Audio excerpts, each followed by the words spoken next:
O programa a seguir é uma produção independente e de total responsabilidade de seus idealizadores. O programa a seguir não é recomendado para menores de 14 anos.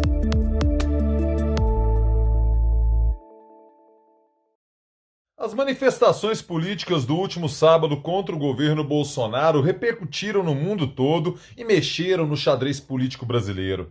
Quer saber mais sobre o assunto? Se liga no vídeo de hoje.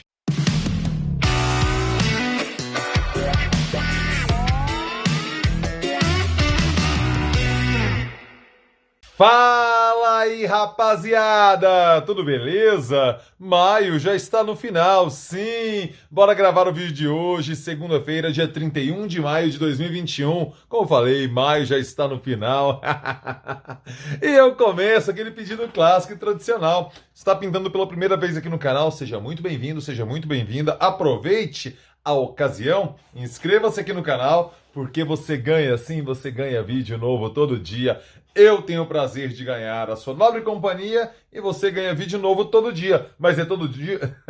Mas é todo dia mesmo, Pablo? Sim, meu filho, sim, minha filha. Diariamente eu estou por aqui no youtube.com/Pablo Costa, trazendo os vídeos com os assuntos, com os temas que eu sei que você curte. Política, história, democracia, cultura, cidadania e tudo mais que se passa em minha cabeça simplesmente doentia. Não vacile, inscreva-se agora aqui no canal.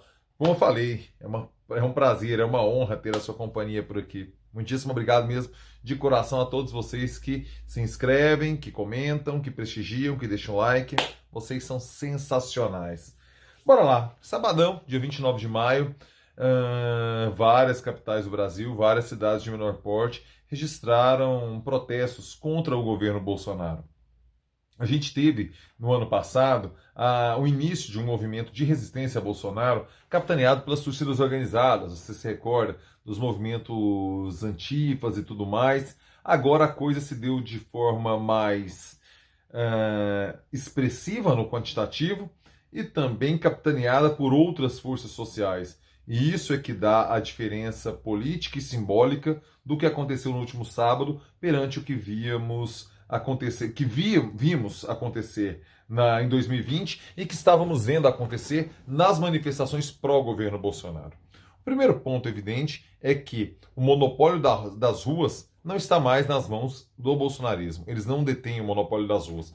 Porque a oposição vivia aquele dilema que ainda está dado, é preciso ser claro e sincero nisso, daquele dilema de você manifestar a sua indignação por meio de um protesto que de forma incontornável acaba numa aglomeração, por mais que nós vejamos e vimos as pessoas com cuidado, ampla maioria, assim, quase a totalidade das pessoas usando máscara, você via as pessoas preocupadas com as questões sanitárias, mas a aglomeração sempre é aglomeração, e a gente sabe que o vírus ele gosta desse ambiente para a sua propagação. Então é preciso fazer esse recorte. Mesmo com esse dilema da questão sanitária, da aglomeração versus o descontentamento político, o descontentamento social perante o governo Bolsonaro, já captado por várias pesquisas, Datafolha, Poder Data, já colocavam isso, agora você tem uma imagem. Isso é muito importante sobre a perspectiva simbólica. Você tem aquela foto da Paulista. E eu insisto, gente, de 2013 para cá, onde a imagem que importa para o meio político das manifestações é a Paulista. Os outros locais, Brasil afora, eles são importantes para dar volume, dar peso. Não sei quantas cidades, tal, não sei o quê. Mas a foto que impacta o mundo político, é preciso compreender, é a Paulista. Na live do último sábado, se você quiser uma reflexão muito mais aprofundada sobre essa questão dos protestos, assista a live que eu fiz aqui no YouTube, no sábado. O Cipriano, um jornalista importante aqui de Goiás, muito experiente, discordou de mim. Colocou que nas diretas já, a Candelária e a Praça Cívica aqui de Goiânia, a Candelária no Rio de Janeiro e a Praça Cívica aqui de Goiânia foram mais relevantes para as diretas já do que as manifestações em São Paulo, que naquele contexto aconteceu no Vale do Anhangabaú. E eu concordei com o Cipriano. Só que o contexto das diretas já de 85 não é o contexto de 2021. 2013 inverteu essa lógica e a Paulista se transformou nesse palco que antes, em São Paulo, era o Vale do Anhangabaú. Então existe uma diferença geracional na construção imagética dos protestos, compreende? E nessa lógica imagética, peguemos aqui o noticiário do mundo. CNN, eu não vou me arriscar a falar o nome dessa TV alemã. Não vou passar essa vergonha aqui, não vou lhe constranger dessa forma e nem passar essa vergonha. A TV estatal alemã, os jornais Le Monde francês, o inglês The Guardian, quem mais destacou? É o País, Libération, que também é francês, é o País espanhol, o La Nation argentino. Todos esses jornais já destacaram os protestos e falando das milhares de pessoas que ocuparam as ruas pedindo, questionando o governo Bolsonaro, pedindo impeachment de Bolsonaro, pedindo auxílio emergencial, pedindo vacina, mas essencialmente um protesto anti-Bolsonaro e anti tudo que ele representa. Essa foi a repercussão mundo afora e a gente sabe, né? Várias publicações já estavam colocando tudo isso.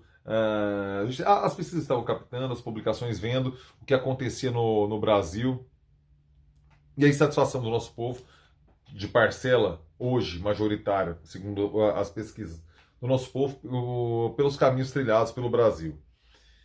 Observa-se que o Lula não participou. O PT foi sim uma bandeira muito à mostra nos protestos Brasil afora, mas Lula não se manifestou, Lula não esteve presente. Ele quer fazer um contraponto, o desejo de Lula é fazer um contraponto à presença contínua do Bolsonaro nessas manifestações. Veja que Lula nem incentivou e nem desincentivou, ficou na dele e não esteve presente. Bolsonaro divulga os protestos pró-governo e está lá. Foi assim em Brasília, algumas semanas, foi assim na motociata do Rio de Janeiro. E veja você que a estratégia do bolsonarismo de dar boas imagens, de juntar gente, mudou. Antes era igual aconteceu no sábado, de oposição. O Brasil inteiro tinha protesto, várias cidades, várias capitais e tal, e o Bolsonaro dava um oi ali para a rapaziada em Brasília. Agora mudou. Como estavam muitos gatos pingados, não estava dando boas imagens, estava visivelmente esvaziado, estavam visivelmente esvaziados os protestos contra Bolsonaro, concentra-se tudo numa cidade com a presença do próprio Bolsonaro. Foi assim em Brasília. Aqui em Goiânia, a gente viu que existia centros de apoio para pessoas que estavam se deslocando, indo para Brasília, para participar do protesto pró-Bolsonaro. Eu vi um vídeo que ele no estacionamento do Serra estavam fazendo costela assada para que almoçasse e jantasse as pessoas que estavam a caminho de Brasília. Tinha um lanche ali de costela assada no estacionamento do estádio de Serra Dourada. Lá no Rio de Janeiro também teve essa questão de pessoas que deslocaram de estados próximos para o Rio participar daquele movimento. Então veja, você tem que reunir pessoas de várias cidades em uma só, com a presença do próprio presidente da República ali para chamar atenção. Lula não quis pegar esse caminho, é uma estratégia que ele coloca para lhe dar discurso, para que ele tenha argumentos contra Bolsonaro. E isso, naturalmente, os protestos que aconteceram no último sábado, deixam cada vez mais claro um processo de polarização encaminhado para 2022. Vai diminuindo a possibilidade do tal nome de centro achar espaço em primeiro turno, a não ser que a gente veja um derretimento completo. Hoje, mais fácil um derretimento completo já é Bolsonaro. Lula, eu tenho a impressão que Lula já apanhou o que tinha que apanhar nesses anos, né? Nos últimos anos. A Lava Jato, a prisão, a impossibilidade de disputar 2018, a derrota eleitoral, não a derrota política, mas a derrota eleitoral de Jair Bolsonaro, no Partido dos Trabalhadores. Lula, eu tenho a impressão que o fundo do poço de Lula e do PT ficou para trás. Não quer dizer que 22 vai ser aquela ascensão como foi em 2010, quando Lula elegeu Dilma Rousseff, que não tinha a menor tradição eleitoral, nunca tinha se candidatado e tudo mais, mas a popularidade do Lula era tamanha que foi suficiente para colocar Dilma em segundo turno e vencer a eleição de 2010. Veja você que 22 não é 2010. Mas eu tenho a impressão que o fundo do poço do PT passou. O fundo do poço do bolsonarismo passou? Ou sequer ele atingiu o fundo do poço? Nem passou. Porque na verdade vem com uma derrocada, né? Em relação à percepção do que é o governo Bolsonaro. Isso passou? Não sei. Se derreter mais é a possibilidade de nome de centro. Hoje, isso é improvável. Hoje, aparentemente, o Bolsonaro se comunica muito bem com a bolha dele, de forma suficiente para deixar uma candidatura competitiva. Não necessariamente chega no segundo turno, pode inclusive perder no primeiro turno para Lula, mas sendo competitivo, como aconteceu com Lula em 94, 98. Quando um percentual expressivo do povo votou em Lula, mas não de forma, como não tinha nenhuma terceira candidatura para tirar muitos votos, o Fernando Henrique venceu no primeiro turno em 94 e 98. Compreende a complexidade do cenário? Podemos ter uma candidatura competitiva, mas ainda derrotada em primeiro turno.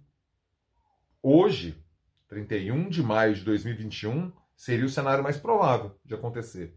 Tem muita água para passar debaixo da ponte. Estamos a 16 meses das eleições. 16 meses são várias vidas na dinâmica acelerada do noticiário, da política e dos acontecimentos do Brasil e do mundo também, podemos ampliar.